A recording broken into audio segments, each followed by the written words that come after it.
Приветствую уважаемых подписчиков и гостей канала. Перед просмотром ставьте лайк, подписывайтесь на канал и не забывайте нажимать на колокольчик.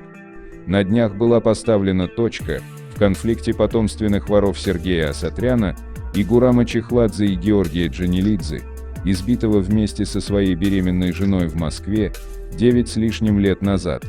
Примирение произошло в Турции во время организованной по этому поводу морской прогулки на лодке. Со стороны Гоги были Торчик и Матсы, со стороны Гурама Мелия, Чурадзе, Барджга и другие. Во время разговора кутаисцы не удержались от соблазна задать Гоге вопросы о том, как он попал в семью, был из нее исключен и снова принят спустя 11 лет. Видимо, удовлетворившись ответами, воры пожали друг другу руки и посчитали инцидент исчерпанным. Напомним, в марте 2013 года, случайно столкнувшись в одном из московских ресторанов с компанией враждебно настроенных воров, Гоги Питерский попал под горячую руку фраеров из их окружения. Его бывшую на сносях жену, которая вступилась за мужа, дважды ударили кулаком в живот, что спровоцировало выкидыш.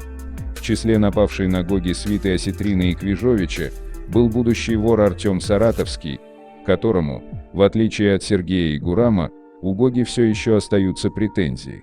Спустя неделю после атаки на чету Джанелидзе, обоих Асатрянов, Гурама и Рому Курда Мирон хитростью заманил на сходку к Дедовским, где всех четверых сильно избили. Случившаяся тогда воровская разборка считается одной из самых громких в Москве и до сих пор остается незакрытой. Казалось бы, где вору проявить твердость, если не в ситуации, когда теряешь ребенка после того, как жену избивают у него на глазах.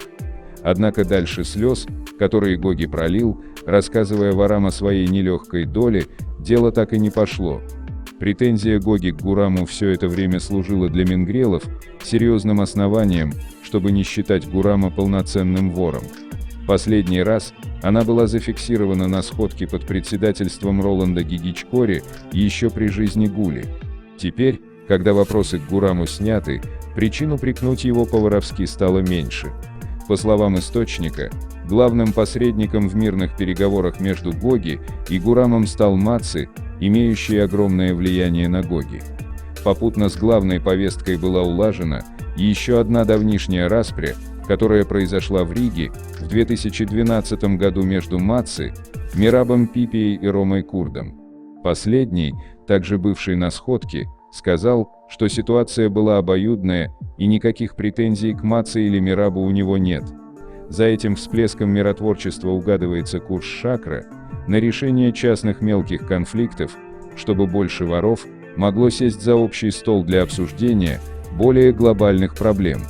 Впрочем, ценой конкретно взятого мирного урегулирования, фактически произошедшего за спиной основной массы экс-гулиевских мингрелов, стал раскол в их стане. Матсы, бывший возле Гули, одним из самых непримиримых противников Бадри, за что в 2015 году в присутствии Шакра имел стычку с Шишканом и еще одним славянским вором из разряда ТОП, нынче открестился от недавно провозглашенного Кардаваем Зарилуа нового крестового похода против Бадри и пошел своим путем.